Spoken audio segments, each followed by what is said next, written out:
جھک کے کرتا ہوں میں التجا، کل جہاں مشکلوں میں گھرا، سوزے دل کی کریں کیا دوا۔ بسم اللہ الرحمن الرحیم۔ سرکار دو عالم احمد مجتبیٰ محمد مصطفیٰ صلی اللہ علیہ وآلہ وسلم کی ذات اقدس کے حوالے سے یہ سلسلہ جاری ہے۔ روزانہ تقریباً صبح 2:30 پر ہم حاضر ہوتے ہیں یہ لے کر آپ کی خدمت میں۔ آج 12واں روزہ ہے۔ اب گفتگو یہاں تک پہنچی ہے کہ آفتاب ہدایت طلوع ہو رہا ہے۔ آفتاب ہدایت طلوع ہو رہا ہے، ٹھیک ہاں۔ اب مقصد بعثت کیا ہے؟ آفتاب ہدایت ہے۔ تو اب جس طرح مفتی صاحب اتفاق سے بالکل یہی گفتگو فرما رہے تھے، سرکار دو عالم صلی اللہ علیہ وآلہ وسلم اپنے ارد گرد کے حالات دیکھتے ہیں کہ کس طریقے سے بچیوں کو زندہ درگور کر دیا جاتا ہے۔ کہیں پانی پینے پلانے پہ جھگڑا، کہیں گھوڑا آگے بڑھانے پہ جھگڑا، چھوٹی چھوٹی باتوں پہ جھگڑے ہو رہے ہیں۔ ایک عجیب و غریب ماحول ہے۔ تو میرے آقا یہ حالات دیکھتے ہیں اور مغموم ہوتے ہیں، غمزدہ ہوتے ہیں، اس لیے کہ وہ بے قصوں کے دستگیر ہیں۔ بلکہ شفیع صاحب ایک شعر سنا دیجئے، سلام اس پر کہ جس نے بے قصوں کی دستگیری کی۔ سلام اس پر کہ جس نے بے قصوں کی سبحان اللہ، دستگیری کی۔ اللہ اکبر، واہ واہ۔ سلام اس پر کہ جس نے بادشاہی میں فقیری کی۔ سلام اس پر کہ جس کے گھر میں چاندی تھی نہ سونا تھا۔ سلام اس پر کہ ٹوٹا بوریا جس کا بچھونا تھا۔ سلام آمینہ کے لال کیا کہنا ہے، سبحانی، سبحان اللہ۔ سلام فخر موجودات، موجودات، فخر نوع تیری صورت، تیری سیرت، تیری صورت، تیری سبحان اللہ، سبحان اللہ۔ تیرا نقشہ، تیرا جلوہ، تبسم، گفتگو، کیا کہنا ہے، بندہ نوازی، خندہ پیشانی، تیرا در ہو، کیا کہنا ہے، میرا سر ہو، میرا دل ہو، تیرا گھر ہو، تمنا مختصر ہے مگر تمہید طولانی۔ کیا کہنا ہے، کیا کہنا ہے، میرا دل چاہ رہا تھا کہ آج یہ طولانی تمہید سن کے پھر آغاز کروں۔ کیا کہنا ہے، تمنا مختصر سی ہے مگر تمہید طولانی۔ اب کرتے ہیں آغاز۔ تو شاعر فرماتے ہیں کہ وہ مقصد جس کی خاطر آپ اس دنیا میں آئے تھے، وہ مقصد جس کی خاطر آپ اس دنیا میں آئے تھے، وہ قرآن جس کو انسانوں کی خاطر آپ لائے تھے، وہ قرآن جس کو انسانوں کی خاطر آپ لائے تھے، وہ پیغام محبت، وہ نجات اولاد آدم کی، زمین صدق پر رکھنا نئی بنیاد عالم کی۔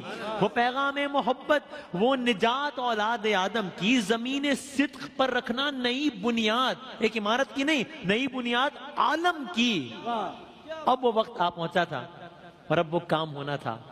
اب اس کا وقت آ پہنچا تھا، اب وہ کام ہونا تھا۔ یہ کس چیز کی بات کر رہے ہیں؟ اب اس کا وقت آ پہنچا تھا، اب وہ کام ہونا تھا۔ زمین تیار کرنا، نخل حق کا بیج بونا تھا۔ زمین تیار کرنا، نخل حق کا بیج بونا تھا۔ تو ماحول کیا تھا؟ اندھیرا چھا چکا تھا کفر کا دنیا ہستی پر۔ اندھیرا چھا چکا تھا میرے آقا سے پہلے کفر کا دنیا ہستی پر۔ زبردستی، دیکھیے زیر اور زبر کو کیا خوبصورت سمجھایا ہے، کیا کہنے، زبردستی، زبر زیر، زبردستی تسلط پا چکی تھی زیر دستی پر۔ اندھیرا چھا چکا تھا کفر کا دنیا ہستی پر، زبردستی تسلط پا چکی تھی زیر دستی پر۔ کوئی گوشہ نہ ملتا تھا جہاں مظلوم اما پائیں، کوئی گوشہ نہ ملتا تھا جہاں مظلوم اما پائیں، کوئی سنتا نہ تھا ان کی، یہ بیچارے کہاں جائیں؟ ارے کوئی شفقت نہ کرتا تھا یتیموں پر، غلاموں پر، یہ مر جاتے تھے بھوکے اور بک جاتے تھے داموں پر۔ بھائی ضعیفوں اور بیواؤں کو روٹی بھی نہ ملتی تھی، غضب سے مزد مزدوروں کو کھوٹی بھی نہ ملتی تھی، یہاں تک کہ ستم سے تنگ آ کر خودکشی کر لی شریفوں نے، ستم سے تنگ آ کر خودکشی کر لی شریفوں نے۔ دعا کو دست، اور دست کیسے؟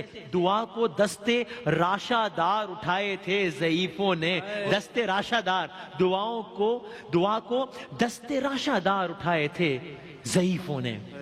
اب میرے آقا صلی اللہ علیہ وآلہ وسلم کا معمول ہے کہ آپ غار حرا تشریف لے جاتے تھے، وہاں طویل قیام کرتے تھے، وہاں وقت گزارتے تھے، یہاں تک کہ جب میرے آقا صلی اللہ علیہ وآلہ وسلم کی عمر مبارک 40 سال ہوئی تب اللہ نے حضرت جبرائیل کے ذریعے آپ پر پہلی وحی نازل فرمائی۔ غار حرا، عمر 40 سال، حضرت جبرائیل پہلی وحی۔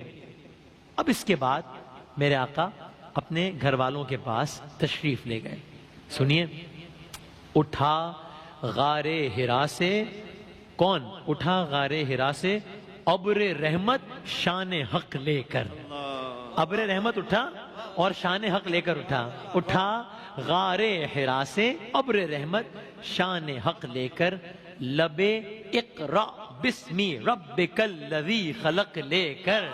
کیا کہنے حفیظ جلندری صاحب کے، کیا کہنے، سبحان اللہ سبحان اللہ، کیا کہنے حفیظ۔ اٹھا غار حرا سے ابر رحمت شان حق لے کر، لبے اقرا بسمی ربک الذی خلق لے کر، سنایا، پھر کیا کیا؟ گھر آئے نا، سنایا آ کے اہل بیت کو مجدہ رسالت کا، گھر والوں کو اہل بیت سنایا، عامر فیض صاحب سنایا آ کے اہل بیت کو مجدہ رسالت کا۔ انہیں ایمان پہلے ہی سے تھا حق و صداقت کا، انہیں ایمان پہلے ہی سے تھا حق و صداقت کا۔ کہا اس خالق ہستی کے جلوے پر رہو شیدا، اسی کا نام لینا چاہیے بھائی جس نے کیا پیدا، شیدا اور پیدا کیا کہنے۔ کہا اس خالق ہستی کے جلوے پر رہو شیدا، بھائی اسی کا نام لینا ہے، اسی کا نام لینا چاہیے جس نے کیا پیدا۔ کون ہے وہ جس نے گوشت کے ایک لوتھڑے کو زندگی بخشی، وہ جس نے گوشت، اللہ جل جلالہ، وہ جس نے گوشت کے ایک لوتھڑے کو زندگی بخشی، بنائی شکل انسان اور ایسی برتری بخشی، ذریعے سے قلم کے جس نے دی تعلیم انسان کو، سکھایا اس کو وہ کچھ جو نہ آ سکتا تھا ناداں کو، سکھایا اس کو وہ کچھ جو نہ آ سکتا تھا ناداں۔ اب کل ہمارے ساتھ رہے گا انشاءاللہ، تو اب ہم ایک خوبصورت واقعہ، خوبصورت انداز جو حفیظ عالمی صاحب نے لکھا ہے وہ آپ کی خدمت میں کل انشاءاللہ عرض کریں گے۔ ایک وقفے کے بعد علماء کرام کے ساتھ نشست انشاءاللہ۔ مشکلوں میں گھرا سوزے دل کی کریں کیا دوا، تیرے در پہ سوالی بنا، جھک کے کرتا ہوں میں التجا، کل جہاں مشکلوں میں گھرا۔